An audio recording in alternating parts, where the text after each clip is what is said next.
side of that nuclear site in Bordeaux, tearing apart Iran's allegations that they were able to move that enriched uranium away from that site several days before those strikes happened. The president saying that's simply just not possible. They are in full court press mode here, trying to push back on that leaked information earlier this week. Then there's also this search for the leaker. The White House hasn't publicly said that they believe this leak came from Capitol Hill. However, they have said that it happened shortly after some information was shared with Congress. And then, of course, we saw those classified briefings that were delayed shortly after. So they're going to start limiting information, classified information that is shared with Congress. And there might be some questions today about how they'll decide what information they will limit and how lawmakers will feel about that, because, of course, Congress has oversight privileges as well. And Deputy AG Todd Blanche, by the way, told Fox News last night, or Ingram, that they are ready to go after and charge really anyone, even if they are a member of Congress. They think they're not.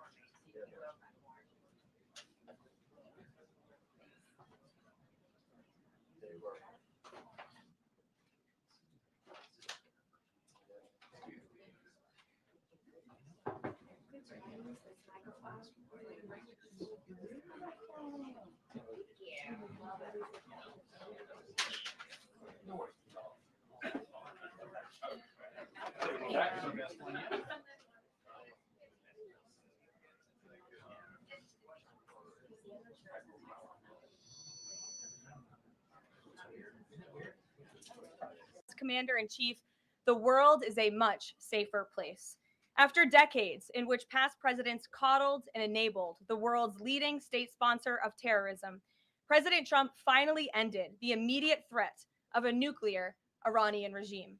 Following President Trump's command, the most powerful military in the history of the world executed massive precision strikes on 3 of the Iranian regime's key nuclear facilities.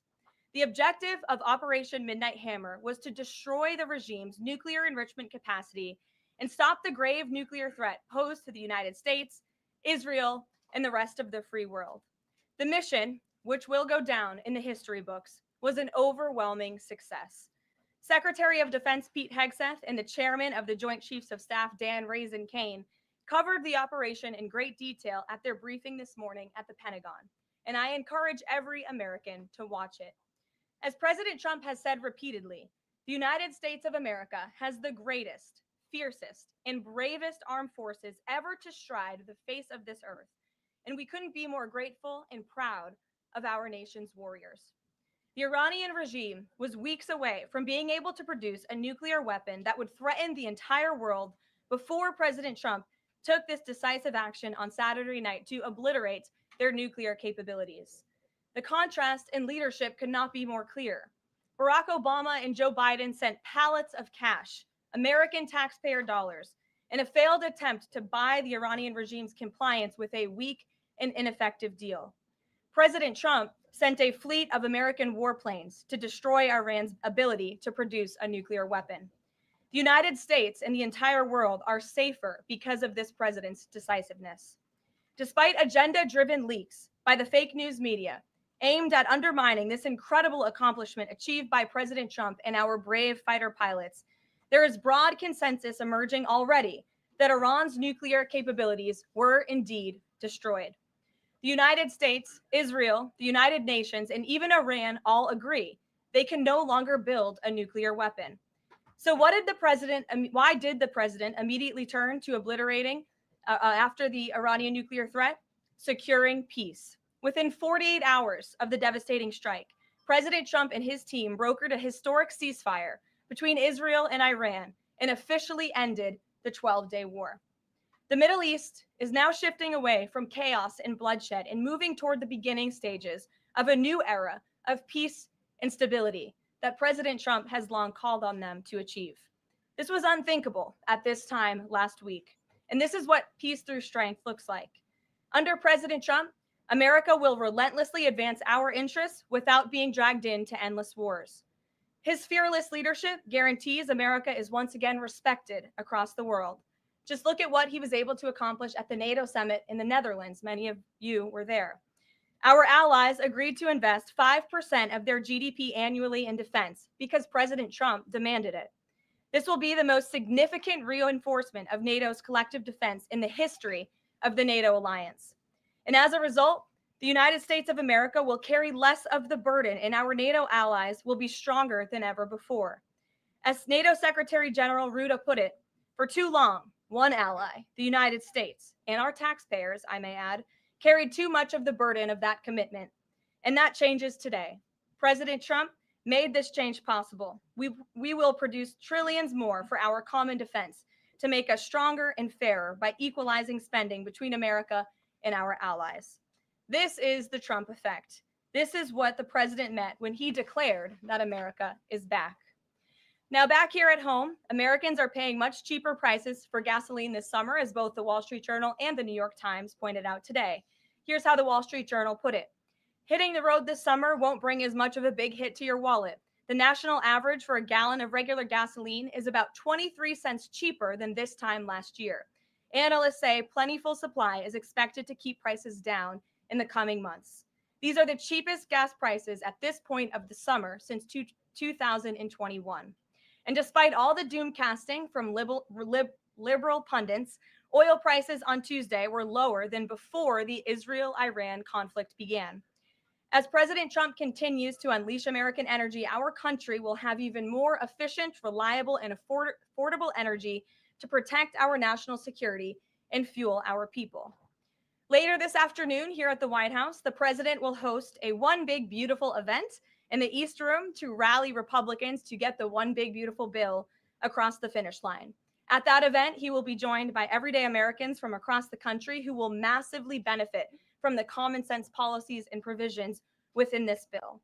This is the largest tax cut for working and middle class Americans in history, and it's going to put more money into the pockets of hardworking Americans. Families will see an average increase in take-home pay of more than $10,000 per year. Americans earning between $30,000 and $80,000 per year will see a 15% tax cut. Overtime and tipped workers will save thousands of dollars annually. And our amazing seniors will receive historic financial relief by reducing the tax burden on their Social Security benefits. Simply put, this bill is going to unlock the golden age of America. And we look forward to continuing to work with the Senate and the House to see this bill on the president's desk for signature by Independence Day. Here in our new media seat today, we have Colin Anderson with the Washington Free Beacon, who will kick off our question and answer. Colin, go ahead. Thank you, Caroline. We reported yesterday on a briefing from the Israeli defense minister in which she said the U.S. and Israel are working together to monitor any attempts from Iran to rebuild their nuclear program, and also that if Iran was to do so, the U.S. and Israel would work together to once again destroy that nuclear program. Is that aligned with the president's thinking? Look, the president, as I said in those opening remarks, Colin, and thanks for being with us today, views the Middle East on its way to peace and prosperity. And the president used strength on Saturday night. The whole world saw that the United States is indeed the most lethal fighting force in the world with those precision strikes on Saturday evening. But the president wants peace. He always has. And right now we're on a diplomatic path with Iran. The president and his team, namely Special Envoy Witkoff, continue to be in communication with the Iranians and especially our Gulf and Arab partners in the region to come to an agreement with Iran. As for our alliance with the state of Israel and that friendship and that partnership between the United States and the state of Israel, I would argue it has never been stronger. And we see a new era in which perhaps some of these Gulf and Arab states can sign on to the Abraham Accords. That was one of the president's most signature accomplishments in his first term, and he'd like to see more of those countries sign on in this second term. And so we look forward to sustaining a long and durable peace in the region, and the president wants to do that through a diplomatic solution. But as he proved on Saturday night, he's not afraid to use strength if we need to do it. Gabe. Thanks, Caroline. The president mentioned in a Truth Social post that no enriched uranium was moved from Fordo. What about the other two sites, Isfahan and Natanz? And how can the president be so sure that no uranium was moved? Well, what I can assure you is that the United States and our intelligence agencies and Director Ratcliffe and the president's entire national security team were obviously watching these sites very closely in the weeks and the days leading up to the attack on Saturday, which I will add was one of the most secretive and successful operations in United States history. I think many of you in this room would agree with that because none of you in this room knew about the strike on Saturday until it took place. So we were watching closely, and there was no indication to the United States that any of that enriched uranium was moved prior to the strike. From any of the sites. Correct. And then one more Right. thing, Caroline. Next week, the president mentioned there to be talks with Iran.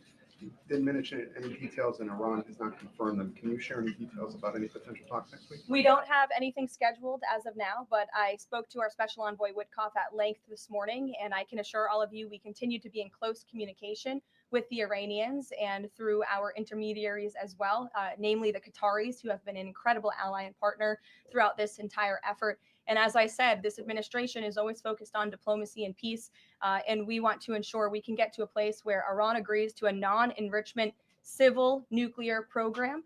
And there are many other requests that the United States has. Those details continue to really, they're just starting. Of course, the operation was just on Saturday night, but we are in touch. And if there is a meeting, we will let you know, as we always do. Brian. Thank you, Caroline. There's two, one on trade. On the July deadline that's coming up for the trade deals, is that deadline still hard and fast for the president, or is he now considering even coming to trade deals after that deadline, and where is he on that going forward? I think the president has been asked this quite a few times by many of you in the media. I've heard him answer it at press conferences and at gaggles. He just spoke about it on Air Force One. The deadline is not critical. The president can simply provide these countries with a deal if they refuse to make us one by the deadline. And that means the president can pick a reciprocal tariff rate that he believes is advantageous for the United States and for the American worker. And he will continue to do that. But as for the deals, our United States Trade Ambassador, Jameson Greer, I speak to him frequently. He's working very hard, and he has had very good and productive discussions with many of our key trading partners. And on the One Big Beautiful Bill, there's conversations on the Hill right now about the Medicaid cuts. I'm curious if the final bill that the president's been talking about comes to him and it has Medicaid cuts in it, will he sign it, or would he rather just Congress do away with those cuts? I think our friends in both the Senate and the House know exactly where the president stands on Medicaid. He wants to get rid of the waste, fraud, and abuse, and they are working to do that in the Senate right now. Jennifer.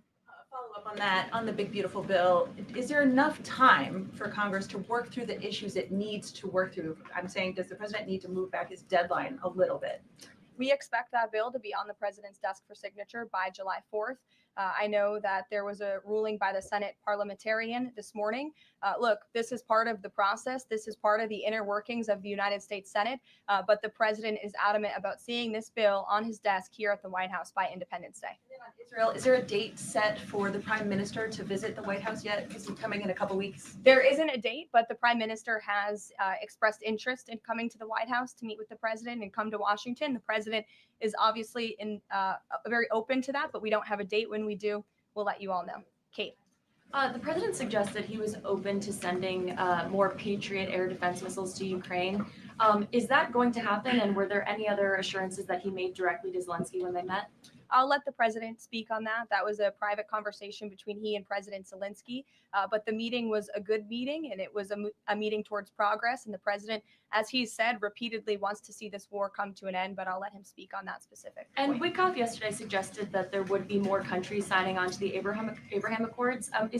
What's the timeline on that, and which countries specifically is the administration looking to have sign on? Well, the president is certainly hopeful that more countries in the region will sign on to the Abraham Accords. Again, we want to see a long, withstanding, and durable peace in the Middle East, and that's the way to do it. And when the president met with the new president of Syria, that was one of the requests that he made for Syria to sign on to the Abraham Accords. I don't have a timeline for you, but this administration wants to see that happen, and our partners in the region should know that. Rachel. Thanks so much. Just to follow back up on the meeting that the president mentioned about wanting to have this meeting with the Iranians next week. Clearly, there's a willingness here from the administration to want to meet with Iranian officials. What is the holdup here in trying to schedule it? Are you experiencing any resistance from the Iranians? No, have some patience. We just had this strike on Saturday night. The president secured a ceasefire. A lot has happened in the last week. He was just in the Netherlands. Now he's back home to have a big event this afternoon on the One Big Beautiful Bill and get our domestic priorities across the finish line. So we'll get there. And like I said, we're in constant communication. And just one more, just on the goal of the meeting. The president mentioned yesterday that it may not be necessary to have an agreement with the Iranians. What is the purpose? What would be the goal of this meeting? Again, to continue moving forward towards a long-standing peace in the Middle East. Jordan.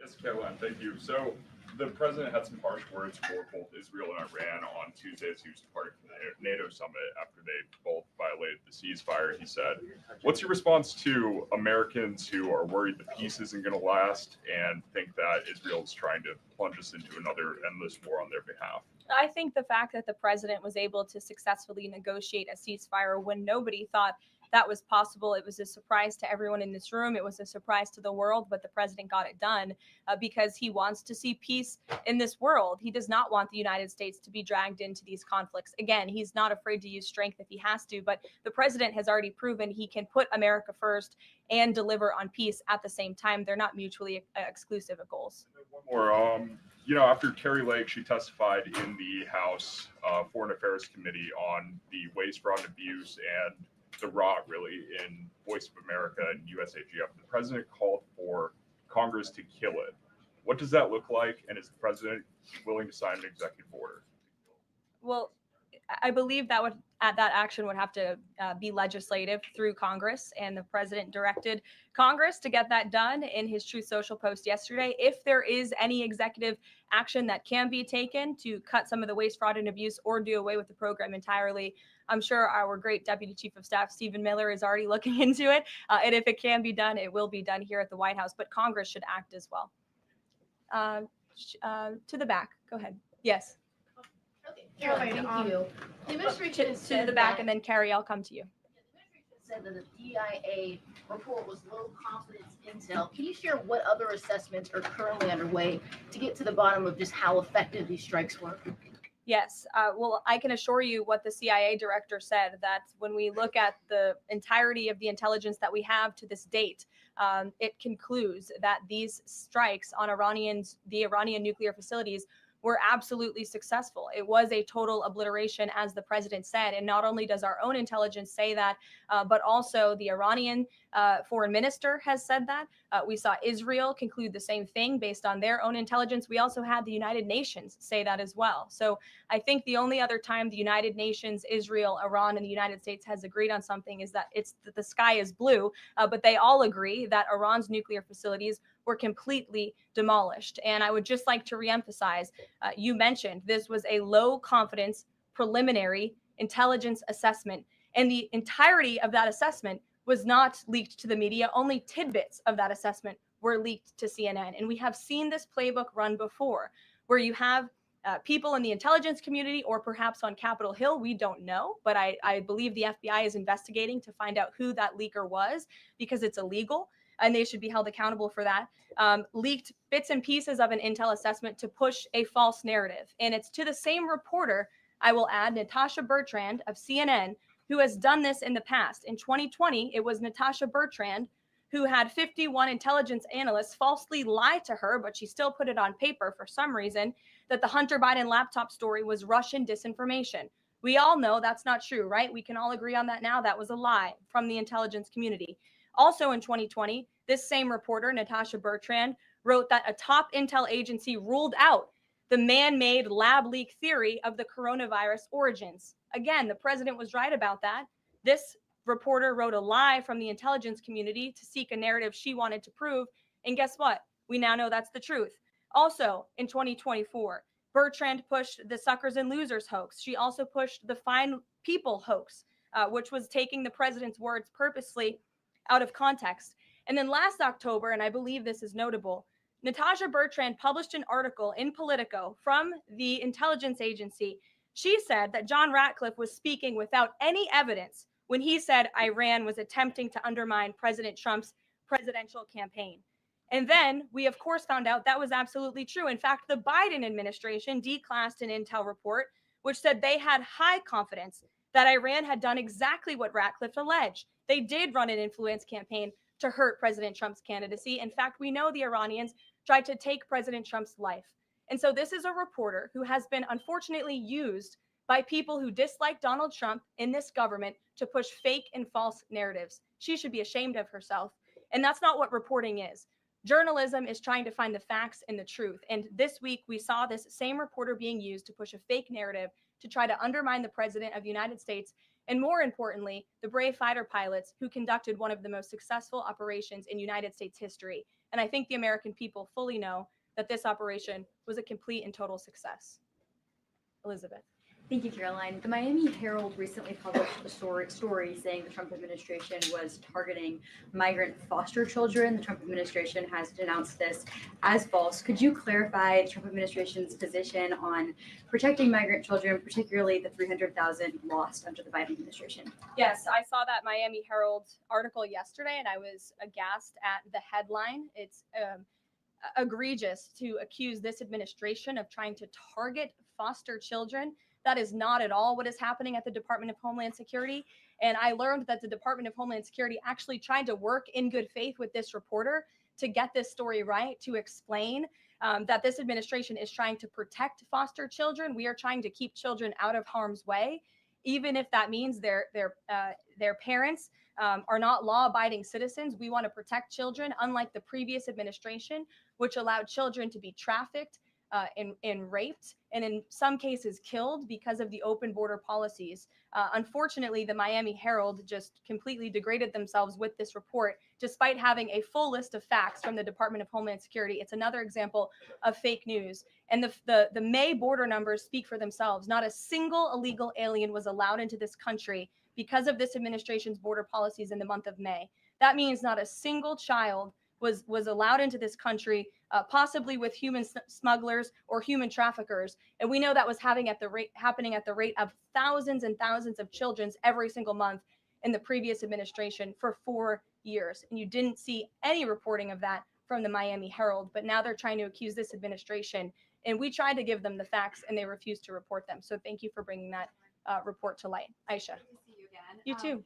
I know you're looking for You're this. usually on the Hill. I know, I'm here today. I know you're looking for this leaker. Is it your belief, I know you said earlier you're not sure if it's on Capitol Hill or at the Pentagon, but is it your belief that it might be in Capitol Hill?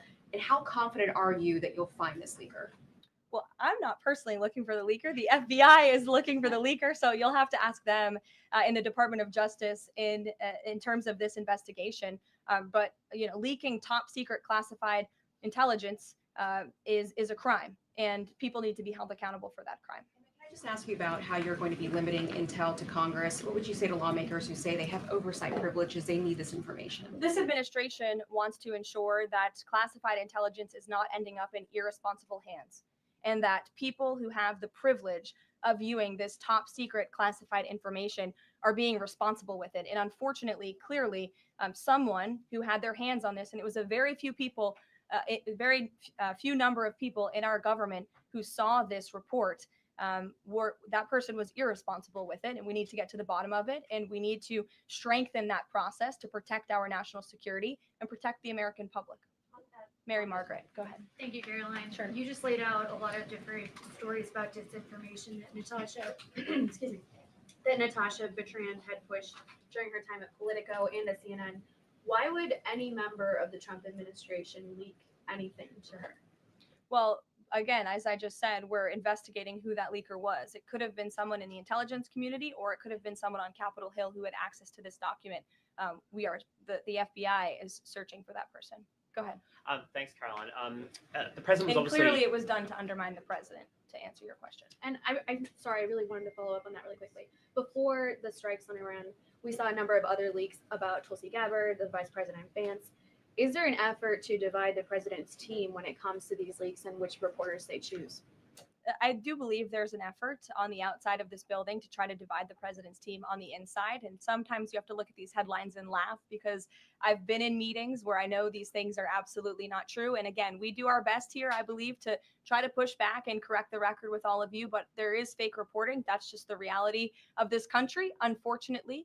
But I can assure you the president's team is strong, especially the national security team. Everyone is very proud of the president, of our commander in chief, and of our military for the successful operation that took place on Saturday night. Thanks, Caroline. The president was obviously very pleased with getting his NATO allies to increase defense spending. He's made the same demands of Asia-Pacific allies of the United States, including Australia, where I'm from. How does the NATO result impact negotiations with Asia-Pacific allies? Does it, strengthen the president's resolve to say, well, our NATO allies have done it, now you need to do it too?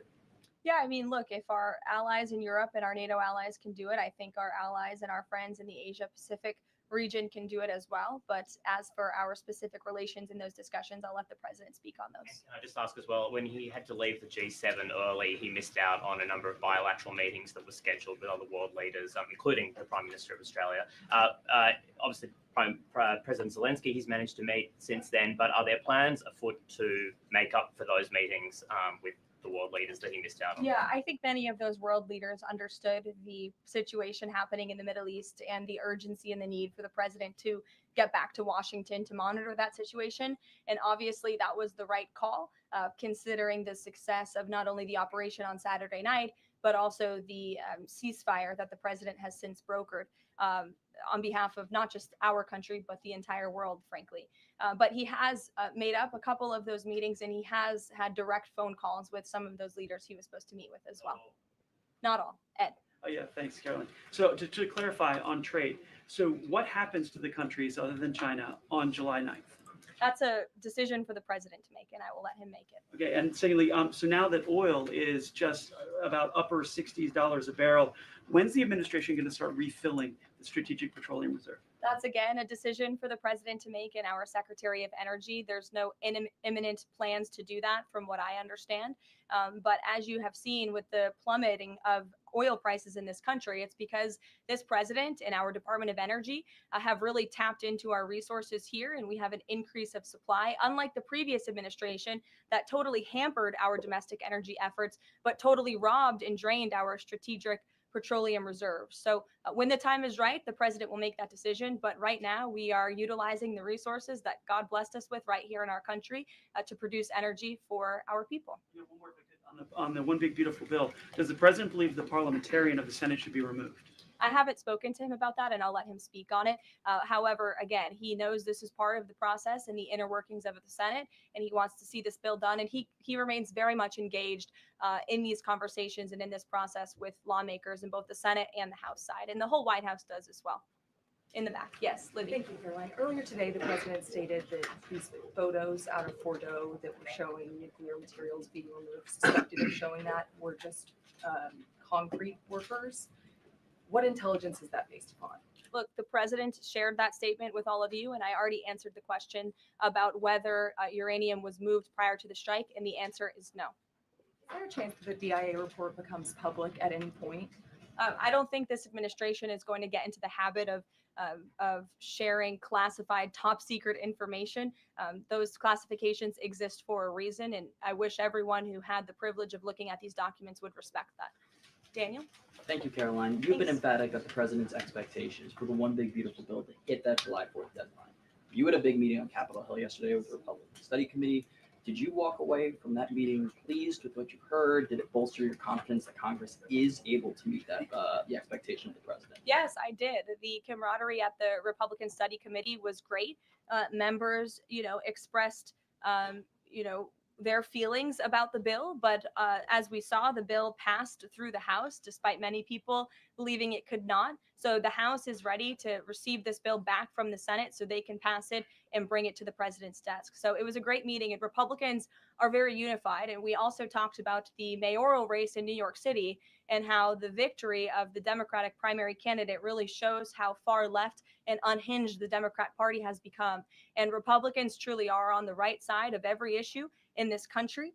We are on the side of no men in women's sports, on the side of low taxes, secure borders. So that was the topic of discussion. And the unity was strong and the camaraderie was high. And I know everyone looks forward to being here at the White House for the bill signing next week.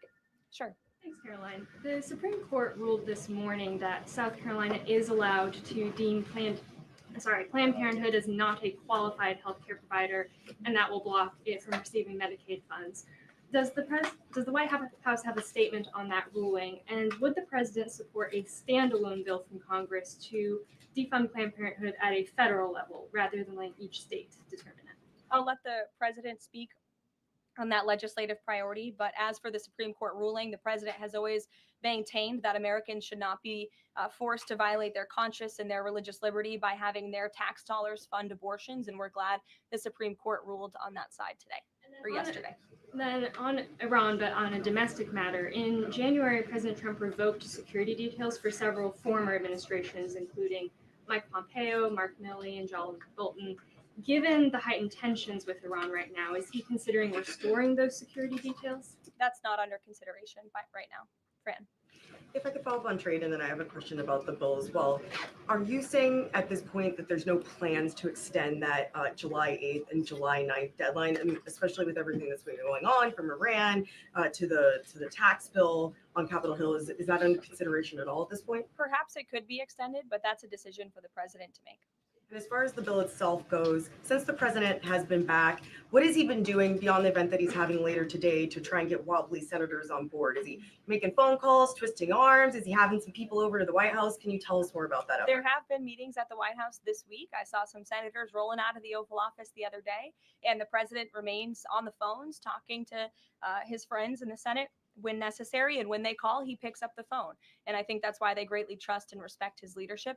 And we're having that big event later this afternoon at 4 o'clock. I would encourage you all to tune in. We're going to have some great everyday Americans who are in attendance. We'll have some tipped delivery drivers. I think we're going to have a barber from the great state of Arkansas here in attendance. We're going to have some law enforcement officers, some Border Patrol agents, and Tom Homan will be speaking as well. So the point of this event is to show the American people how this bill works for them and how there are provisions in this bill that will change their lives. Can you tell us which senators you saw rolling out of the Oval Office? I'll let the president speak on that if you wish. I don't share details about his private meetings without his permission. Emily, go ahead. Today, the Justice Department announced it was opening an investigation into employment discrimination at the University of California, alleging they had race and sex-based quotas. Federal law bars hiring somebody based on their race or sex, but do you also object to universities working harder to make sure they have a diverse group of candidates to consider? And do you expect more investigations like this from DOJ? I have not seen that investigation from the Department of Justice, but I can certainly check in. What I can tell you, it's the position of this president that we want to restore a merit-based society and culture in the United States of America, where people are not hired nor are they promoted based on their color of their skin or their gender. The president wants people to be hired in the workforce because of their merit and their skill. And I think most Americans agree with that. I'll take one more. Carrie, because I promised you earlier. So the Ayatollah Khomeini came out and said that Iran will, quote, never surrender to the U.S. That being said, what remains to do with the possible responses from Iranian proxies in the region and even in the U.S.? Look, we saw the Ayatollah's video, and when you have a totalitarian regime, you have to save face. I think any common sense, open-minded person knows the truth about the precision strikes on Saturday night. They were wildly successful. And it's what led to the ceasefire agreement between Israel and Iran, which the president is very grateful for. And the United States of America remains prepared to defend our assets and our personnel in the region. And again, I would just emphasize the success of the strike that took place on Saturday night, and the world is a safer place because of it. Thanks, guys, for coming today, and you'll see the president at 4 o'clock. Thanks.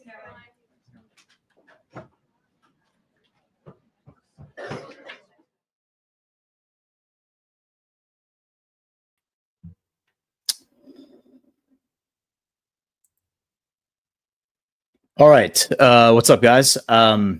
I decided to jump in and do some commentary here because there is some, I'm not gonna call it breaking news. There's a news story that's out that's kind of making the rounds on social media, being promoted by some larger accounts. Not the typical accounts that I would associate with like mis and disinformation, but not yet at least. But I just thought it was worth looking at. Caroline didn't mention any of this, and so I find that interesting. We are about to get a State Department press conference in 20 minutes, although they're always late with the State Department press conferences, so it probably won't come on till like 2:30. So I figured I might as well just jump in here and do a little live dig. Let me present this. This could be a very big deal if this is real. But I'm not sure if it is because it doesn't add up in my mind. I think people are tired of seeing the United States ripped off. Our allies have taken advantage. All right. So this is from Israel Hayom, which I think Israel Hayom might be the largest. Let me just clarify this. Is Israel Hayom the largest circulated newspaper in Israel? It's either Israel Hayom or this other one that's similar. All their words sound very similar to me. Okay, yes. So this is being published. This was just published a few minutes ago. It's the lead story. This is the largest circulating newspaper in circulation in Israel. This is their like English website. And the headline is Trump and Netanyahu's two-state vision, Gaza war's end, Abraham Accords expansion. They reached consensus on these fundamental principles in general terms: Gaza hostilities to conclude within 2 weeks, Abraham Accords expansion to include Syria and Saudi Arabia, a two-state solution with limited Israeli sovereignty in Judea and Samaria. It says a four-way telephone conversation between U.S. President Donald Trump, Secretary of State Marco Rubio, Prime Minister Benjamin Netanyahu, and Minister of Strategic Affairs Ron Dermer occurred directly after the American assault on Iran's nuclear installations, according to a source familiar with the discussion's substance. Israel Hayom learned that all participants expressed extreme enthusiasm regarding the B-2 bomber mission results and were experiencing what the source characterized as euphoria. Yet the tremendous satisfaction among the four leaders derived not merely from operational achievements, but also from their future strategic planning. President Trump and Prime Minister Netanyahu aimed to swiftly pursue fresh peace arrangements with Arab states as part of the Abraham Accords expansion. This is a picture of the September 15th, 2020 Accord signing. It's Bahrain, Israel, Trump, and the UAE. They reached consensus on these fundamental principles in general terms. They plan rapid implementation, beginning with Gaza warfare termination. This may or may not be real. I'm not seeing the typical people who I would expect to promote this, like Barack Ravid. Caroline Levitt said nothing about this, and I would be surprised if this is getting leaked out on the Israel side, maybe, but we'll see. It says Gaza hostilities will conclude within 2 weeks. Ending conditions will encompass 4 Arab nations, including Egypt and the United Arab Emirates, to administer the Gaza Strip, replacing the murderous Hamas terrorist organization. The remaining Hamas leadership will face exile to other countries while the hostages gain freedom. That by itself does make sense to me. That's how I kind of expected the war to wind down. So that I don't have any issue with that point. The next one is multiple nations globally will accept numerous Gaza inhabitants seeking immigration. Okay. If they are going willingly, and they aren't being tricked or coerced into doing it, nothing wrong with that. Abraham Accords expansion will bring Syria, Saudi Arabia, and additional Arab and Muslim countries to recognize Israel and establish official relationships. Now, people are going to get hung up on that because Palestine is not mentioned, but it's worth reminding everyone that Palestine recognized Israel as a nation in 1993 when it signed the Oslo Accords. So Palestine has recognized Israel for 32 years. Israel has not reciprocated that, but Saudi Arabia never has, neither has Syria.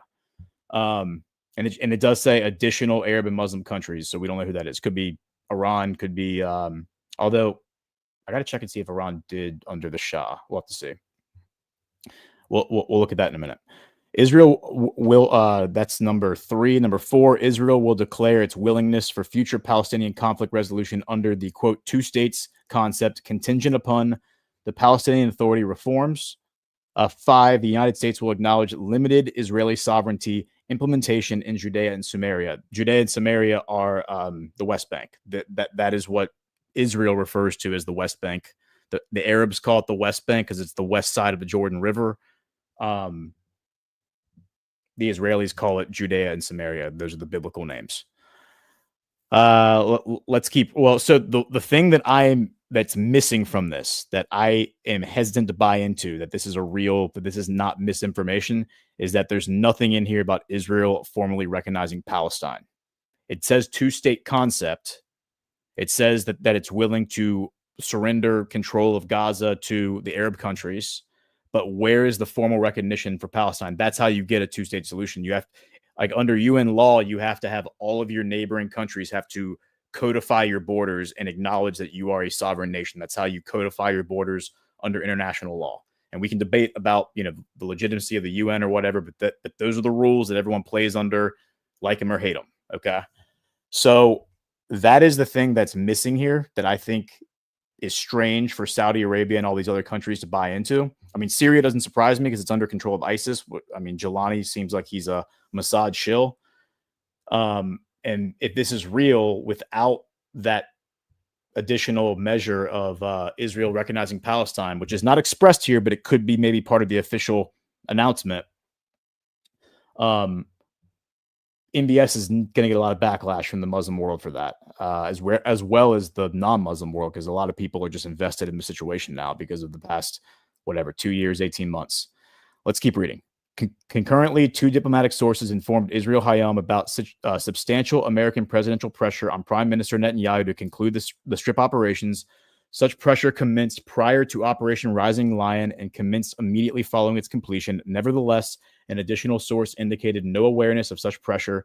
Israel Hayom further discovered that fears regarding the ambitious plan's potential failure contributed to President Trump's significant anger concerning Israeli strikes after his Iran ceasefire announcement. During the conversation demanding that Prime Minister Netanyahu halt the aircraft, Trump expressed confusion about how Netanyahu would disrupt their agreed strategic peace framework over a minor Iranian missile. The 2 leaders' commitment to implementing his ambitious strategy apparently motivated President Trump's extraordinary social media post about the prime minister's legal proceedings. Trump, having previously discussed Netanyahu's trial with him, seeks to liberate him for a complete peace vision engagement. Consequently, Netanyahu's scheduled court testimony next week has been delayed. Okay, so the thing, like that last paragraph makes a lot of sense. If this is real, it would make sense that Trump is throwing that post out there yesterday as like a carrot to Netanyahu to get him to buy into this agreement. Here are the bullet points that we have to focus on before we look. I want to look into this author as well because he seems to have a little bit of a history of putting out bad information. We'll get to that in a minute. Number 1, Palestine is not mentioned in here as far as like Abbas and Palestine buying into this. Palestine is not mentioned as joining the Abraham Accords as an official member, which Saudi Arabia has long said, we're going to do this together. Palestine and Saudi Arabia together. It does say up here, additional Arab and Muslim countries to recognize Israel. But, they're not expressly mentioned here. Number 2, the idea that the United States will acknowledge limited Israeli sovereignty implementation in Judea and Samaria, the West Bank. That's going to be a big sticking point for Abbas and the Palestinians. They're not going to be okay with that. This Israeli settler movement. It's going to depend on what those settlements are. If the settlements are settlements that were established 50 years ago and, are close to the Israeli border, maybe. But the hard line has been for every single narrative deployment, every single piece of diplomatic rhetoric that MBS has put out, that Saudi Foreign Minister Faisal bin Farhan has put out, every single time has been restoring the borders to the 1967 preconditions before the 6-Day War, before Israel invaded Palestine and put it under military occupation. So the idea that there's going to be that the U.S. is going to acknowledge limited Israeli sovereignty inside the West Bank totally contradicts all those positions. And from a diplomatic standpoint, from a geopolitical standpoint, it makes MBS, if MBS does concede on that and say, fine, we'll go along with it, it really weakens his hand because he has been firm for years now that that's what his line is. That's his red line, is he's not crossing that. It has to be 1967 borders or nothing. Faisal bin Farhan, the same thing. If they give in on that, then I feel like their ability to negotiate and to in good faith moving forward geopolitically is weakened, which is again why I don't know if this is real. So just the fact this is being put out there is interesting and certainly notable. And Steve Witkoff did go on. Let me see if I can pull that up. Steve Witkoff did go on Fox News yesterday and say that that we were going to have an announcement on the Abraham Accords coming up. It's just the fact that this is coming from an Israeli outlet. Trump hasn't said anything. Caroline Leavitt hasn't said anything. Barack Ravid hasn't said anything. Those are the things that I find a little concerning. Let me see. So let me play this video real quick. Key objectives is that the president's key objectives is that the Abraham Accords be expanded, that more countries come into it, and we are working on that on my team and in coordination with the Secretary of State and the entire State Department. And we think we're going to have some pretty big announcements on countries that are now coming into the Abraham Peace Accords. And we're hoping for normalization across an array of countries that maybe people would have never contemplated would come in. So we're excited for that prospect. That will also be a stabilizer in the Middle East. So the president's key objectives is that the Abraham. So he could be talking about two different countries right there when he says countries that people would have never thought were going to come in are going to come in. The two countries that come to mind, I mean, Saudi Arabia is like the go-to, but that's been, I mean, we were on the cusp of Saudi-Israeli normalization back in September of 2023, right before the October 7th attack. The two countries I think he's talking about are Syria, potentially, or Iran. And I mean, Syria makes a lot more sense now that you have al-Jilani as president, not Assad. But again, like, I'm very skeptical here because the official narrative from Barack Ravid back in 2021 was that Trump told him, he relayed this to Israeli media, that Netanyahu tried to back out the night before the signing of the Abraham Accords. I think it was in August, and Trump had to like twist his arm to do it. And then they made the formal announcement the next day. I think that was like August 15th, August 20th. And then they held the ceremony, which is the picture you see right here, September 15th. Okay. So I mean, Netanyahu's hesitant to do this in the first place. He was hesitant to do this with the UAE and Bahrain. Palestine is a major bargaining chip for Netanyahu. And here's why. All the guys in his cabinet want the West Bank and Gaza as part of Israel. Mike Huckabee has openly said he wants the West Bank and Gaza as part of Israel. The minute that they recognize Palestinian statehood, they can't do that anymore without violating international law and becoming, war criminals beyond what they've already been accused of. Again, that is not stipulated in the conditions that are laid out here. The conditions here are not stipulated that they are going to recognize Palestinian statehood. So if this is real and this is actually going to happen as being presented, then that makes sense to the extent that Netanyahu would accept this because he doesn't have to recognize Palestinian statehood. However, the end of the war in Gaza means that he could face a snap election. It's worth noting that one of these outlets was reporting that Netanyahu was thinking about holding a snap election as a way. He's not up for election until October of next year, October of 2016 or 2026. But there is this story from 2 days ago. Netanyahu said weighing snap elections in light of popular Iran offensive. Prime Minister Benjamin Netanyahu and his inner circle are weighing snap elections in light of Israel's offensive against Iran, which won widespread support among the public and has been broadly seen as a success. Let me see if I can get any explanation for why you would do this. The failure to pass a law exempting yeshiva students from IDF service nearly brought down Netanyahu's coalition earlier this month as the two ultra-Orthodox parties in his coalition, United Torah, Judaism, and Shas, threatened to dissolve the Knesset. During the coalition crisis early June, a Channel 12 poll found that the former Prime Minister Naftali Bennett would beat Netanyahu in elections amid the protracted war in Gaza and perceived capitulation to Haredi interests. That trend may be reversing, however, after a Channel 13 poll on June 19th showed Netanyahu's Likud party climbing from 24 to 27 seats, regaining its position as the largest party in the Knesset. Although Likud and the current coalition parties were shown winning only 50 of the 120 Knesset seats between them. So that would I guess replace who is the largest party? Let me see if the largest party is.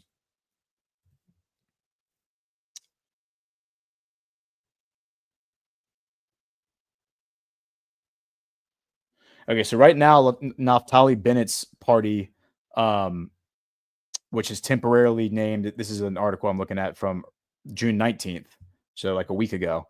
It says that the Naftali Bennett's formal newly formed faction, temporarily named Bennett 2026, drops from 27 seats to 24. So Bennett has the largest party in the coalition right now. Likud only has 24 seats. That's why Netanyahu had to go get all the ultra-Orthodox guys to join him, because without them, he can't overtake Naftali Bennett as the prime minister. But again, are these ultra-Orthodox guys going to buy into any of this? Like, are they going to be okay with no war? They've all said, Bezalel Smotrich and Itamar Ben-Gvir have said we are not signing up for a war or for a peace with Gaza. Let me see. So I want to jump over to Barak Ravid now, because he's my go-to for stuff happening over there. He just has his fingers firmly on the pulse of the Trump White House, but also on like what's happening on the ground in Israel. He's not reporting on any of this. And surely he has seen that Israel Hayom article. You have to think that that's been sent to him and he understands it. He's also not coming out and saying it's misinformation. I wouldn't expect him to do that. He's not that kind of journalist necessarily, but he is reporting this. He has an article in Axios that he published an hour ago that says Israeli Prime Minister Benjamin Netanyahu wants to meet with President Trump at the White House in the coming weeks to celebrate the joint U.S.-Israeli bombing of Iran's nuclear program and discuss joint strategy in the region. My story on Axios. And I would think that this is probably Netanyahu's goal here, is the optics of him and Trump together, the success of the campaign is going to help bolster his public support in like a snap election, assuming elections are even real. Like, again, we always have that boilerplate about elections not being real. Totally get that. And I don't even know how elections are run in Israel. So his story says Israeli Prime Minister Benjamin Netanyahu wants to meet with President Trump at the White House in the coming weeks to celebrate the success, yada, yada, yada. 12-day war over. Two Israeli officials said initial discussions have already taken place between Netanyahu's advisors and the White House officials regarding a potential visit, though no date has been set. Such a meeting would provide an opportunity for both leaders to cement their narrative on the success of the Iran operation and discuss joint next steps in the region.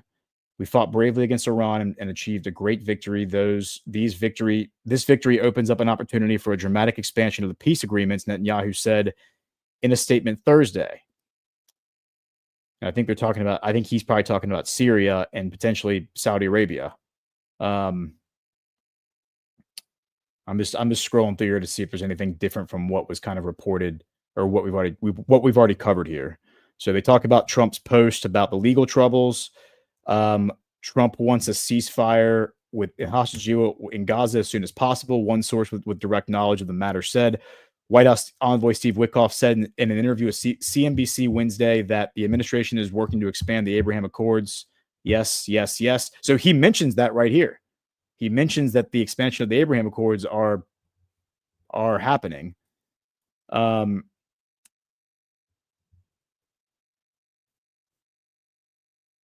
then Barak Ravid, Caroline Levitt mentioned in that briefing that Netanyahu had expressed interest. Ravid's reporting that right here. Okay, so again, I'm wondering. Let's check. I want to check two more things. I want to check the Saudi Foreign Ministry. Not that I think the Saudi Foreign Ministry is going to get out in front of Trump. I just want to see if they're saying anything.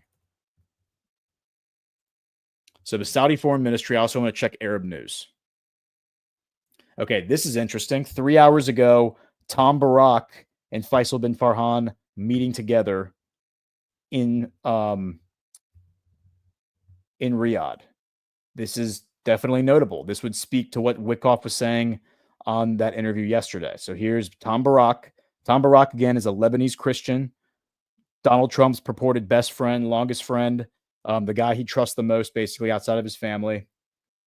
And Faisal bin Farhan is the guy who, again, has been saying over and over and over again, must be restored to 1967 borders. That is non-negotiable. Let's see. I want to see. And then it said that they held a call with Qatar. So MBS held a call with Qatar yesterday because he called Tamim to wish him, to say congratulations on the anniversary of the founding of Qatar. He had a phone call with Pakistan 2 days ago, a phone call with Iraq 2 days ago. Doha, the 49th extraordinary meeting of the GCC Ministerial Council. That was 2 days ago in Doha. Yeah, so nothing on. I would not expect the Saudis play things close to the chest. They're pretty private. I would not expect him to jump out in front of Trump on this. So it does not surprise me at all that we're not seeing anything from them. I just got to check everything before we go any further. What is this? All right, this looks Turkish. This language looks Turkish, but let me translate it. This is a link that I saw that I must have opened. Okay, so this is from Turkey. This is from some outlet in Turkey. So this is a Turkish outlet. It's weird that I can recognize Turkish now. I'd spend too much time looking at this stuff. Okay, this is just kind of noting the stuff that he said yesterday. We expect normalization in many countries. The headline is U.S. Special Representative Steve Witkoff announced that they will make an important announcement regarding the Abraham Accords. All right, so then the last thing I want to check is and then we'll look into the writer of this article after this. I want to look into Abbas and Palestine. I want to see if Abbas and Palestine are saying anything, because if anyone's gonna refute that, it's gonna be like the Palestinian Authority. Like, they would be the ones that would have the greatest. They're gonna be the ones that are going to stand up and say absolutely not. So nothing on Abbas. Let's see if anything comes up on Palestine.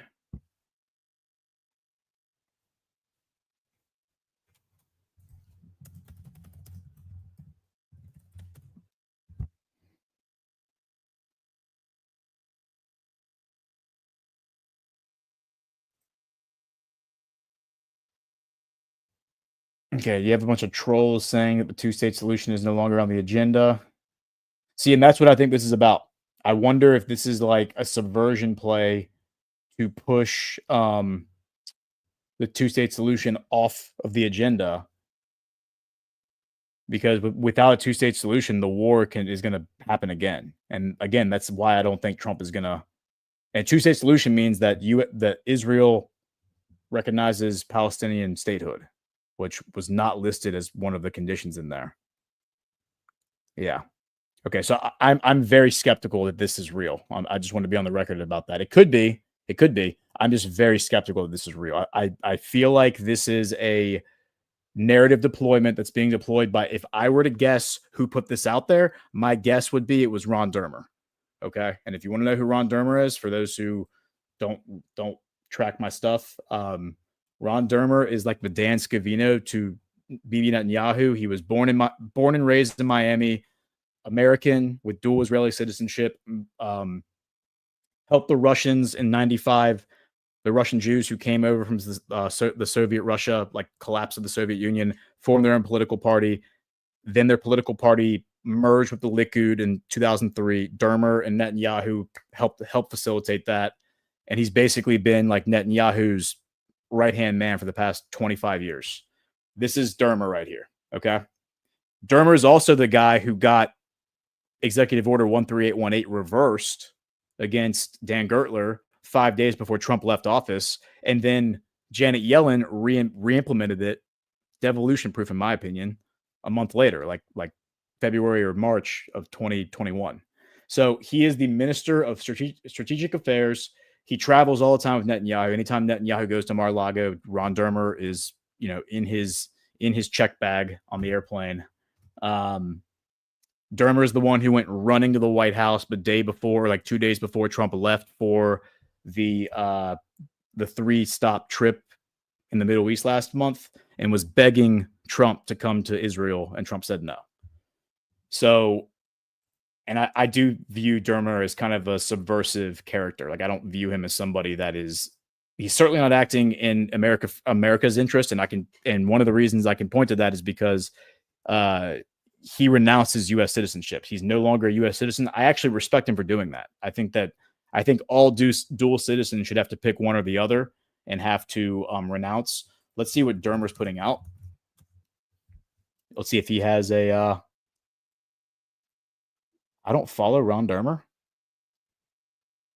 I should 100% be following Ron Dermer. All right, here's his account. He hasn't posted anything since. He hasn't posted anything since June 23, and look what he's posting. He's posting an interview with him and Mark Levin.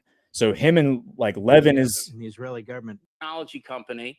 America's a technology company, and it's fighting another partner. I'll be diplomatic, another country superpower in the world, and they're another company. And you're both CEOs. The first thing you do as a CEO is buy Israel, because the partnership between Israel and the United States in technology, I think, will ensure that America remains the preeminent power in the world in the 21st century.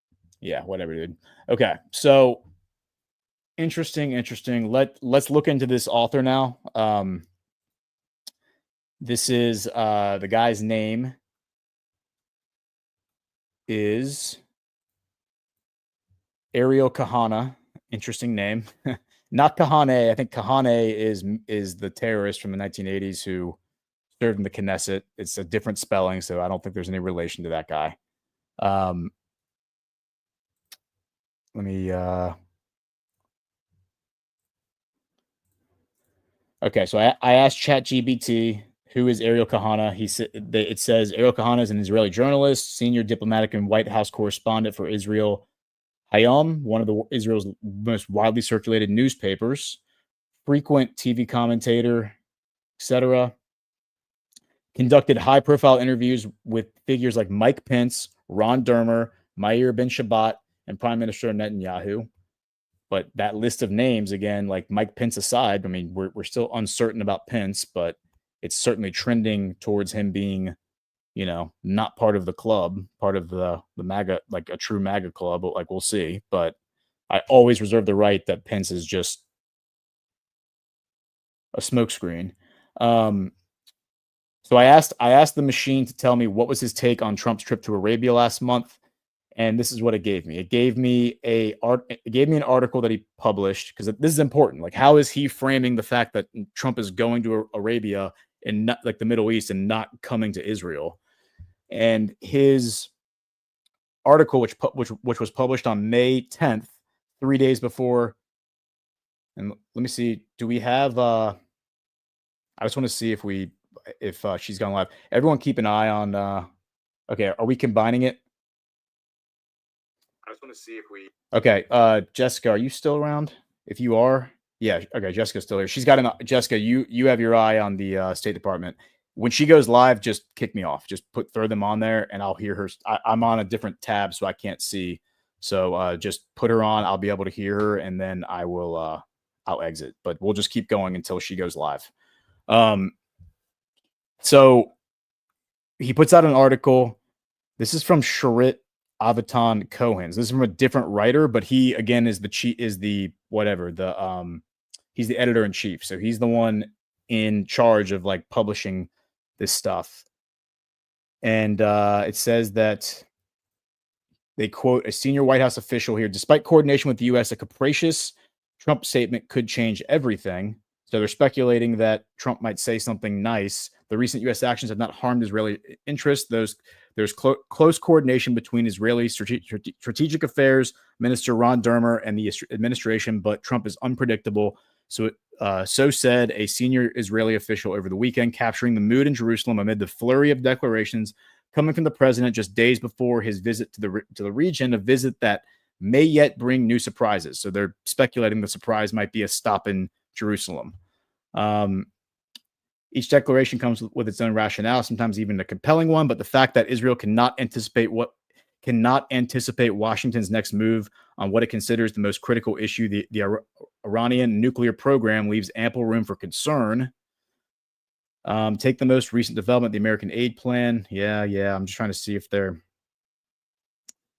okay. Talking about Tehran, talking about Yemen. All right, so there's that. Let me see what else. What else have you published recently? Relief over civilian nuclear talks. Wait, so are they talking about nuclear here? Because it's bringing me back to the same article. The Iranian nuclear program, but are they talking about Saudi? Here we go. Meanwhile, Reuters report describing Trump's push for a civilian nuclear deal with Saudi Arabia, notably without requiring an agreement from Israel, actually came as a relief in Jerusalem, according to senior officials. The Biden administration understood that Israel, under its current coalition government, cannot agree to the concessions Saudi Arabia is demanding, chiefly a commitment to a pathway for a Palestinian state, and therefore refrained from pressing the issue and potentially destabilizing the coalition. So there you go. Like what I just said, they're reaffirming right here. The Biden administration understood that Israel, under its current coalition, cannot agree to the concessions Saudi Arabia is demanding, chiefly a commitment to a pathway for a Palestinian state, and therefore refrain from pressing the issue and potentially destabilizing the coalition. On the other hand, the officials here remain confident that Trump cannot push through the deal with the Saudis in the U.S., particularly not with Republican support, without a green light from Israel. That is insane to me. So we can't negotiate a deal with Saudi Arabia. Saudi Arabia needs us to agree to agreement. I think it's called Agreement 123, part of the 1954 Nuclear Proliferation Agreement. And that basically says that once a foreign country signs that with us, we agree to send our we have special contractors that go and they work on these facilities. They have to have certain clearances and all that to go build the facilities for them. They go manage them. They go supervise them, all that stuff. And there's all sorts of regulations and processes that have to be followed, but they have to sign on to this agreement. The like Agreement 123, I think is what it's called. And the Republicans are saying that we can't sign that with MBS without Israel's. Okay, so the Republicans are basically admitting that they're controlled by Israel. Still, despite the optimistic reading, Trump is arriving in the region next week. Yeah, yada, yada, yada, yada, yada. That's the other thing is I kind of expect the nuclear thing to be on the table. Maybe not as part of the Abraham Accords, because I don't think Saudi Arabia needs Israel's permission to build a nuclear program. But I think if they try to do that, they're going to find themselves, in the crosshairs of certain people, certain political interests inside of Jerusalem, and not just Netanyahu. I mean, Netanyahu's political enemies, Yair Lapid, Naftali Bennett, the people whose names I mentioned pretty often. Okay, so is there anything else this guy's published? I want to see are there any other articles?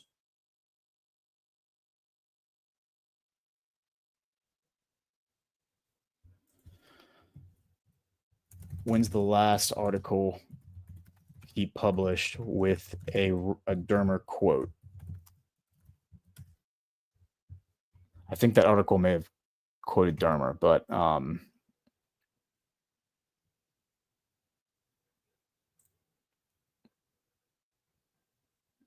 okay, so this is April 28th. Dermer, within 12 months, the war will end and Israel will win. Okay, so this is at the Waldorf Astoria Hotel in Jerusalem. He hosted a conference, the JNS conference, with Mike Huckabee, and he said that it is always better not to have a gap with the U.S. It is never good. The goal for the gap must be as small as possible. Public disagreements are not good. You try to resolve issues behind the scenes, and that's how it was during Trump's first term. It took a year and a half until he withdrew from the nuclear deal, and that was excellent. I'm confident that Trump will distance himself from a bad deal with Iran, just as he did then. When he is in office, he will not enter a bad deal. Yeah, he's just blowing smoke up Trump's skirt there. Yeah. They're just talking about the chosen land, all that stuff. Well, interesting. Okay. So, and the last thing I wanted to check was, we'll just check Axios in general. Yeah, that's that one.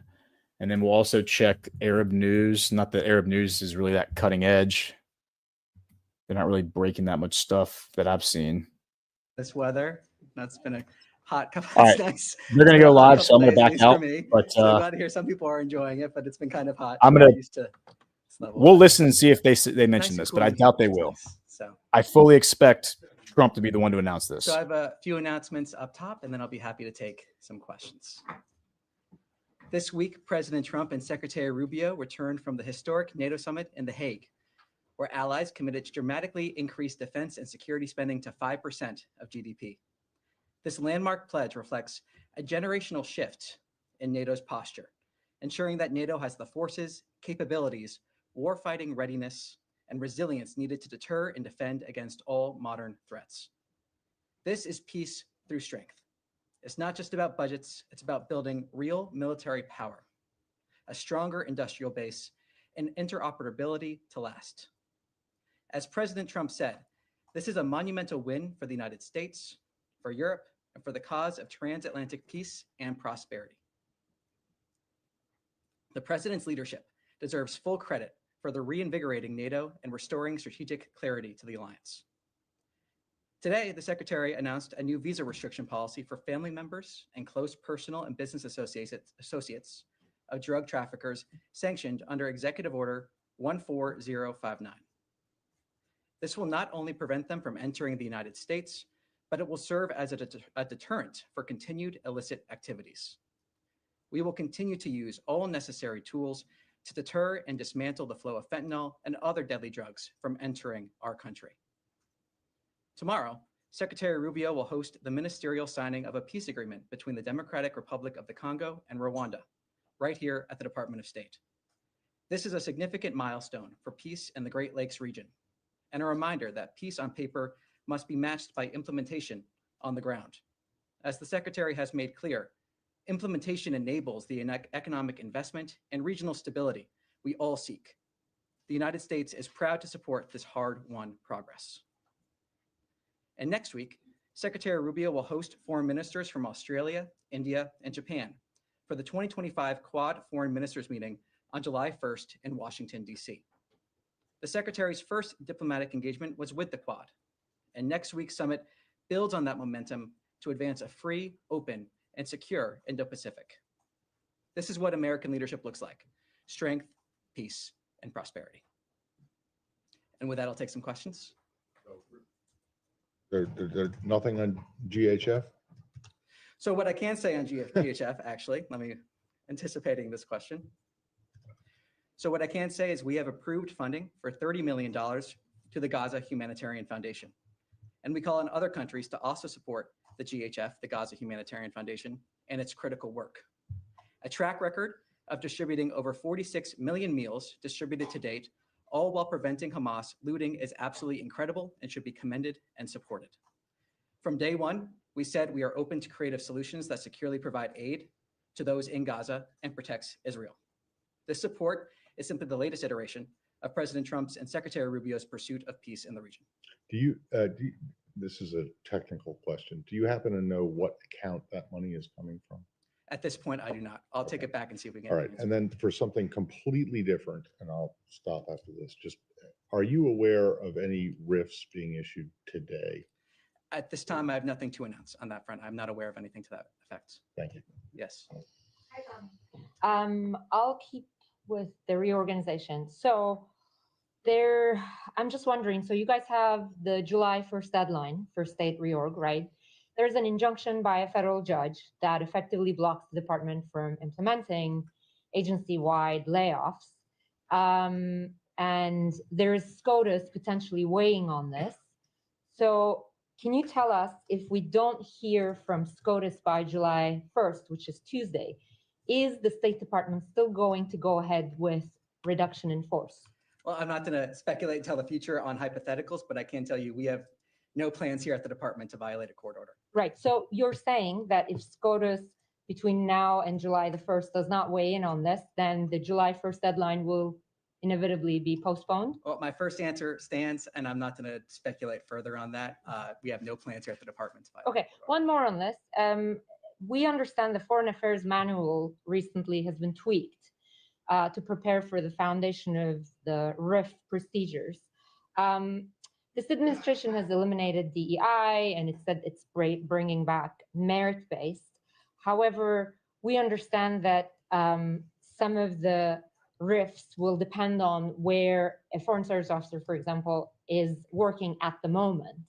And there are critics who are saying that that type of criteria basically ignores the years of knowledge, experience, language skills these officers have accumulated. So can you help us understand how this is going to be completely merit-based? Well, look, what I can say is from the beginning, as the Secretary has said, this reorganization is about making sure we're able to meet the challenges of the 21st century, being able to move at the speed of relevance, as the Secretary says. It's about empowering people instead of a bureaucracy. And I think it's also important to note the process of this from the beginning, a full transparency in this process, communicating with the American people, with Congress from the very beginning on this. So the point of this reorganization is, again, to move at that speed of relevancy. Again, I'll stress that I don't want to speculate moving forward exactly on what may happen, but I think it's important to remember the track record of how we got here and the ultimate point of this and what the American people, I think, would expect when it comes to meeting those challenges that we face today. Could I ask a follow-up, though? Yeah. If the point is to move at the speed of relevancy, would experience, language, and previous posts, wouldn't that play into consideration? Well, ultimately, what we're seeing here is wanting to make sure the State Department is able to meet those challenges. That's been this whole process that's been communicated from the beginning to make sure we're effectively meeting those So challenges. you would take those into consideration? Well, I think what we're- Language proficiency, for instance. Well, again, I don't want to speculate on certain individuals or get too specific on hypotheticals. But what I can say, as the Secretary has said, is this reorganization is about making sure we're empowering people, not bureaucracy, that we're able to meet those challenges in an effective way.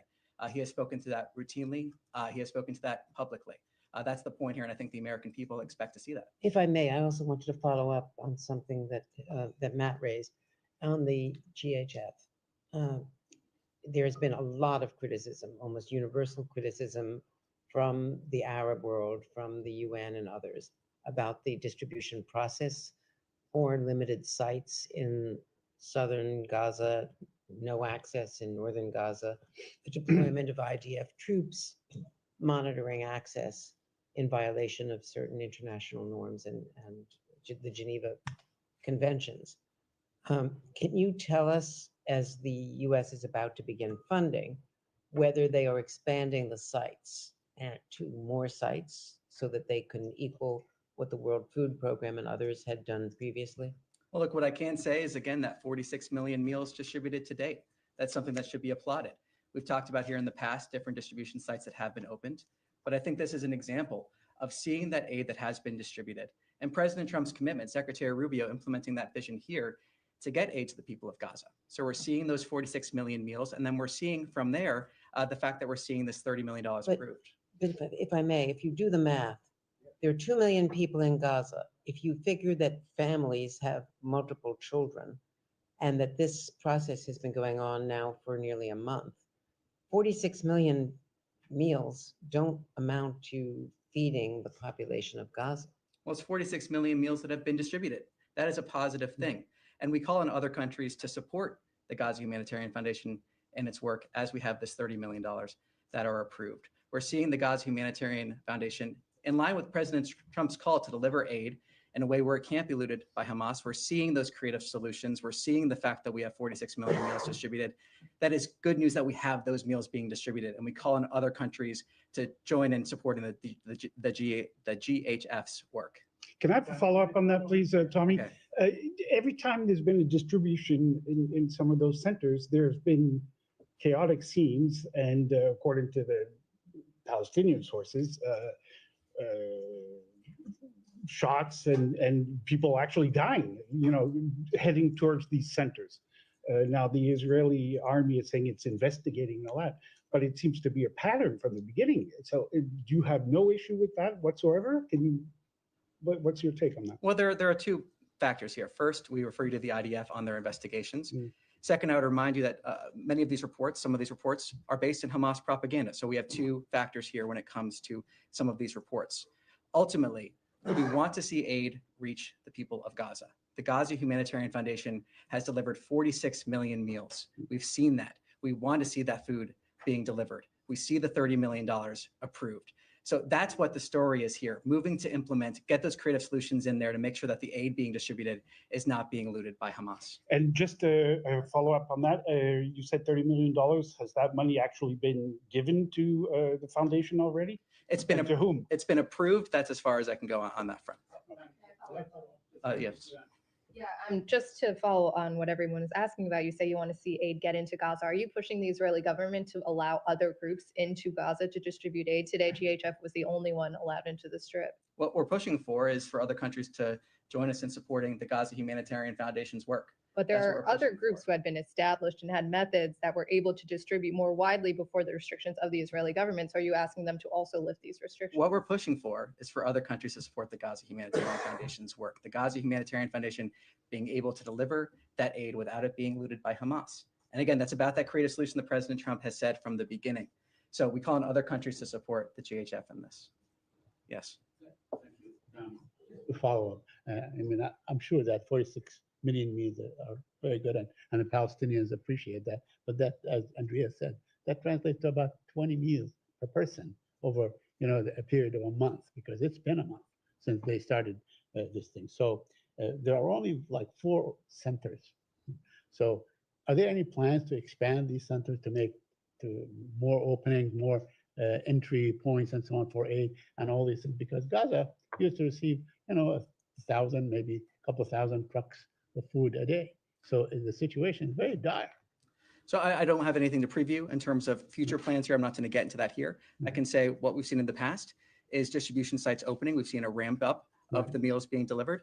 And I think, again, the story here is 46 million meals being delivered to the people of Gaza. That is the story here.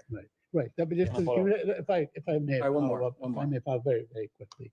Yeah. But, also it has been, a death trap. I mean, everybody is documenting that. Palestinians are being killed at these centers and so on. Many of them are afraid to go. There's a looming disaster. I mean, are you talking to the Israelis? Are you urging them not to be trigger happy and confronting very hungry people who are so desperate that they're probably grabbing stuff and so on? Well, I answered your question earlier, but I think it's also important to recognize that Hamas bears sole responsibility for this conflict, as has been stated from this podium several times by spokesperson Tammy Bruce. The fact that we're seeing Hamas act in certain ways and really in barbaric ways, that they've continually done that. So Hamas bears sole responsibility for this conflict. And again, the story here is the 46 million meals that have been able to be distributed to the people in Gaza during this time, and the fact that we're encouraging other countries to also support the Gaza Humanitarian Foundation. Yes. Thanks, Tommy. Sticking on the JHF, do the Americans plan on playing, other than the role of a benefactor here, any other role in terms of management, in terms of security? There were 8 Palestinian GHF contractors that were shot dead, last week. What is the role here, other than here's cash? Well, look, fundamentally, again, we wanted to make sure we get those resources in a way that helps deliver that food, helps deliver that aid. I have no further details for you at this time. We may have more details in the days ahead. But ultimately, this is about those 46 million meals and trying to get more aid into Gaza in the sense of that $30 million that's been approved for the Gaza Humanitarian Foundation. Special Envoy Witkoff stressed moving forward with the Abraham Accords. President Abbas wrote a letter to President Trump, basically, congratulating him on the Iranian ceasefire, expressing his desire to move forward with the peace process here. I'm trying to figure out, because there's been almost no discussions between, at least publicly, between the State Department and the Palestinian Authority. I know Tammy always says just because you don't see it doesn't mean it's not going on. But where if Hamas is going to be out of the picture, maybe Arab countries don't know where it's going. What is the State Department's vision for future Palestinian Authority involvement in the region? What is the vision? What is the policy? Well, right now, what we're looking at is trying to get a ceasefire. That is our focus. Our focus now is the ceasefire we need to see. Our focus is getting to that ceasefire, standing with Israel's right to defend itself, its right to protect itself. That's where we are currently. That's where our focus is. And that's where it's going to remain until we reach those goals. Yes. Tommy, I'm going to stick on this subject just for a little bit more. You keep saying that the story is the distribution of 40+ million meals, and we're trying to just point out all of the other multifaceted angles of what's going on here, given that the government is about to invest a lot of money into this. So I'm just wondering, like, why, again, to Jenny's question, does this mean the US government doesn't support the World Food Program trying to get into Gaza right now? If not, why not? We're just trying to get a clear answer on why is it just one organization and not the others? Well, as I just said, what this indicates is the fact that we have $30 million approved for the Gaza Humanitarian Foundation. That's what this indicates. We've also seen the Gaza Humanitarian Foundation, as I was saying, been able to deliver aid in a way that is not being looted by Hamas. The story here, again, as I've said, as you pointed out, is that 46 million meals.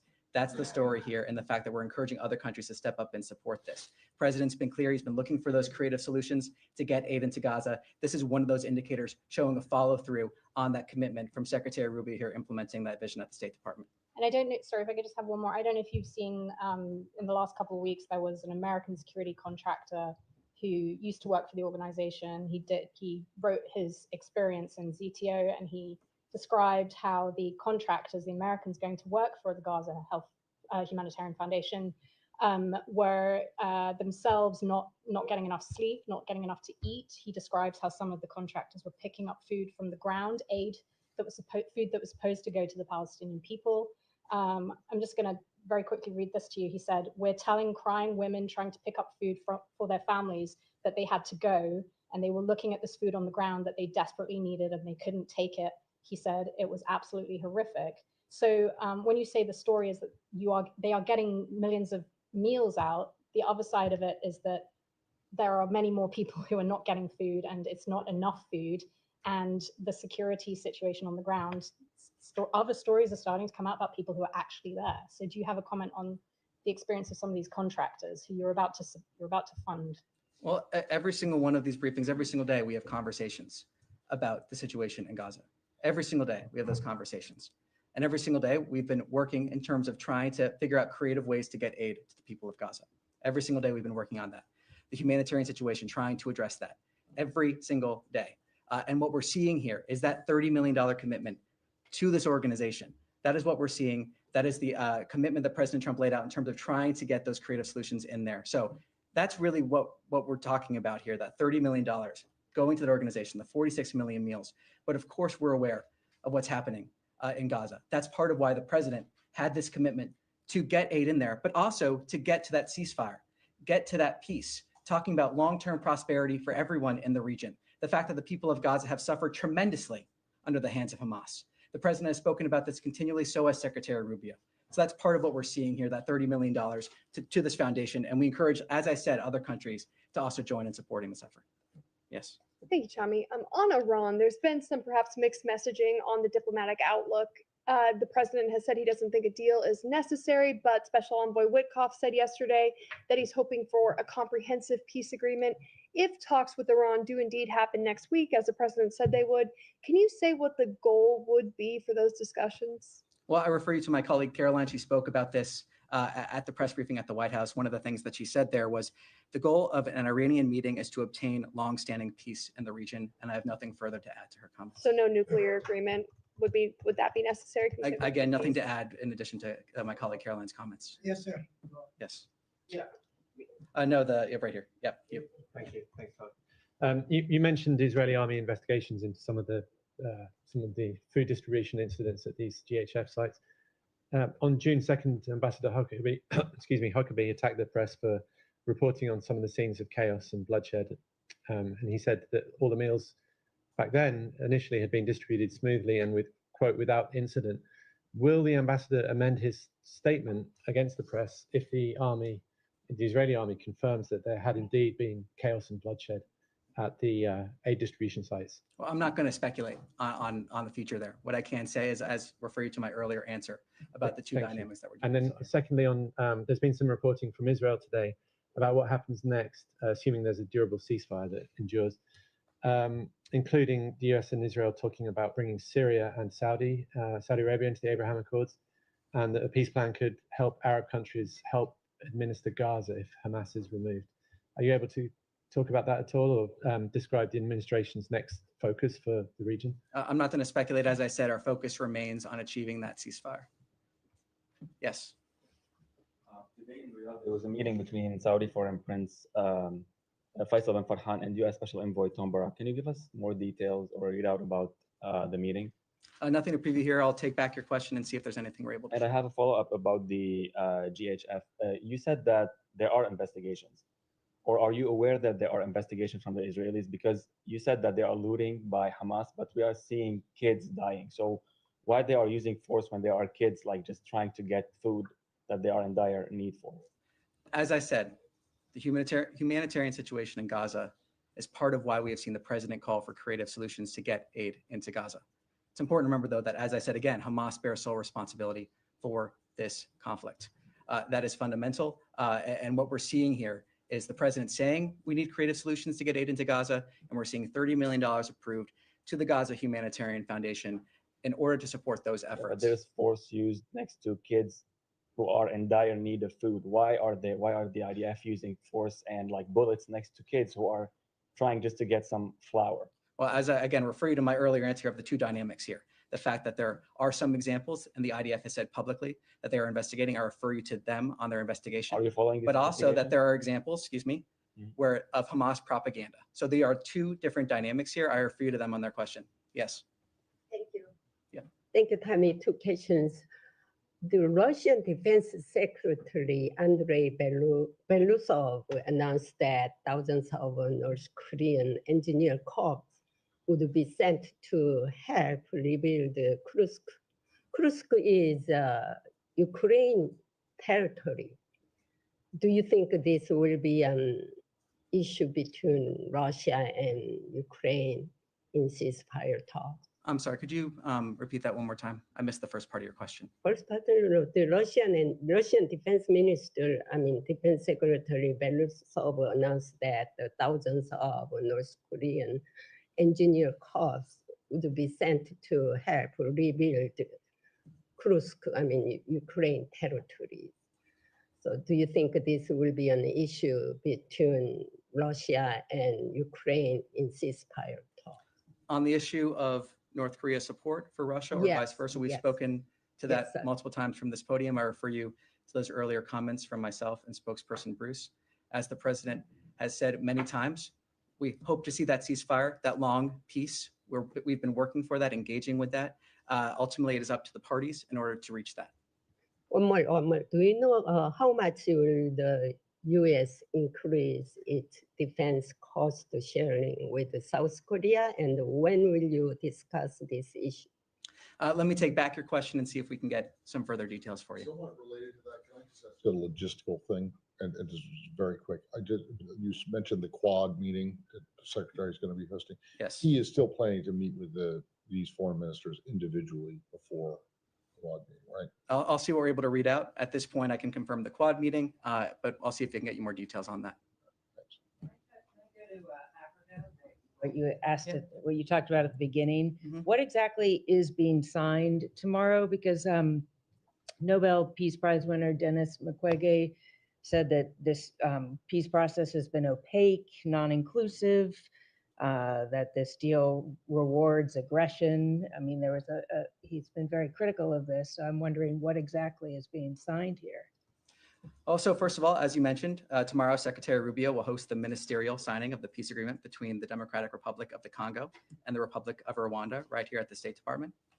There are provisions on respect for territorial integrity and a prohibition of hostilities, disengagement, disarmament, and conditional integration of non-state armed groups, establishment of a joint security coordination mechanism that incorporates the CONOPS of October 31st, 2024, facilitation of the return of refugees and internally displaced persons, as well as humanitarian access and a regional economic integration framework.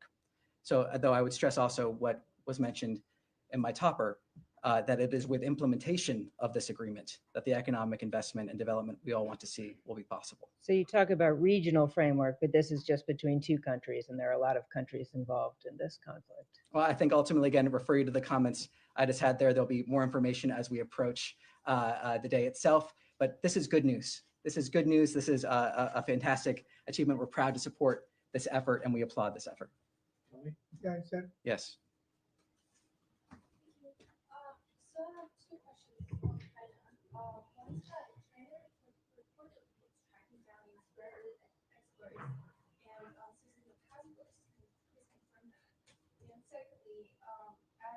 the State Department increases scrutiny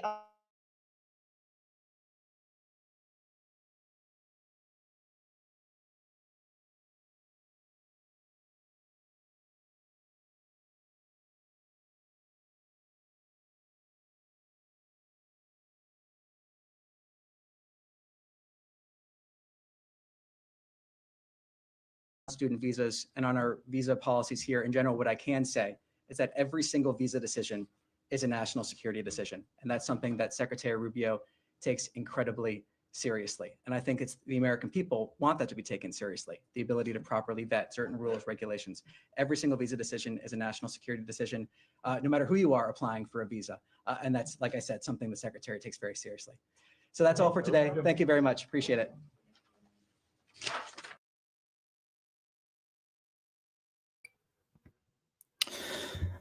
All right, yeah, I didn't necessarily expect that announcement to come, especially from somebody like him. No disrespect to that guy, I don't even know who that guy is, and you know, something as historic as like Saudi Arabia, Syria joining the Abraham Accords, that's going to come from Trump. That's going to be a Trump. That's going to be a Trump deployment. At the very least, it's going to be a Caroline Leavitt deployment, but I think it's going to be a Trump deployment. I think Trump's going to be the one who's going to take the credit there for that, and he should.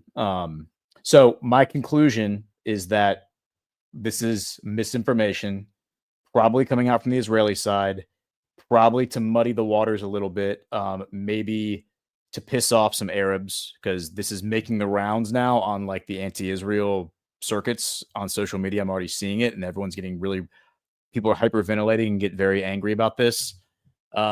They're, calling Saudi the traitors, like all the things that I would expect them to say about the Saudis. It could end up being real. Like this whole thing could end up being real. I've been wrong about a few things along the way. I don't claim to be clairvoyant or know these things definitively. And I'm just reading tea leaves here. So who knows what's actually happening behind the scenes. But again, the big sticking point for me is no recognition of Palestine by Israel and the restoration of the borders to 1967. Those to me are non-starters for the Saudis, and I think undermine the Saudis geopolitically, their credibility if they concede on that. And I don't see they have no reason to concede on that, by the way. They don't need to join the Abraham Accords in order to achieve. I think right now they're in a position of power. They're the ones with all the leverage. They're the ones with all the cards, Trump would say. So it's Netanyahu who needs the win from the Abraham Accord thing in order to hold a snap election and boost his public support. So anyway, I will wait and see. The one thing I wanted to mention and jump back on and mention is the guy said that tomorrow there's going to be a signing between the Democratic Republic of Congo and Rwanda. I need to see, Jessica, we need to check and see what time that is, because I definitely want to cover that. It may just be part of my geopolitics show. If it's like at 2:00 or something, I'll probably just cover it as part of geopolitics. I've done enough streams this week that I feel like I've covered a lot of the news cycle anyway. So we'll see. But anyway, hit the thumbs up. Appreciate it. I'm going to jump out of here, Jessica. I don't know if you have anything else you need to run or do. Let me see if there's any rants, actually. I'm sorry. I don't see any rants, but I may have missed them if I did. If you did a rant earlier and I missed it, I apologize. All right, guys, hit the thumbs up, and I'm going to bail. Howdy, Badlanders. Looking for something new to grab from your friends at Badlands Media and Rise Attire? Summertime is here. We got you covered. All new tank tops for men and women, featuring new iterations of the Devolution design in black, red, white, and even blue and green digital camo. Sick. We got them for Psywar and Clown World too. How about these bad boys? Psywar, Clown World, and Devolution beach towels to help you spark up a conversation with your new best friend or future spouse at the pool. And by popular demand, we've got all new athletic women's leggings that'll have you red-pilling all the ladies in your Pilates class, whether they like it or not. Too bad. This is Badlands, baby, and we're strapped. Get some and support the new media parallel economy as much as f***ing possible at badlandsmedia.tv/rise. Thank you so much for joining us, and don't forget to hit the thumbs up on this video. And a special thank you to all of our advertising partners. Please remember to shift your dollars to support those businesses that support Badlands Media.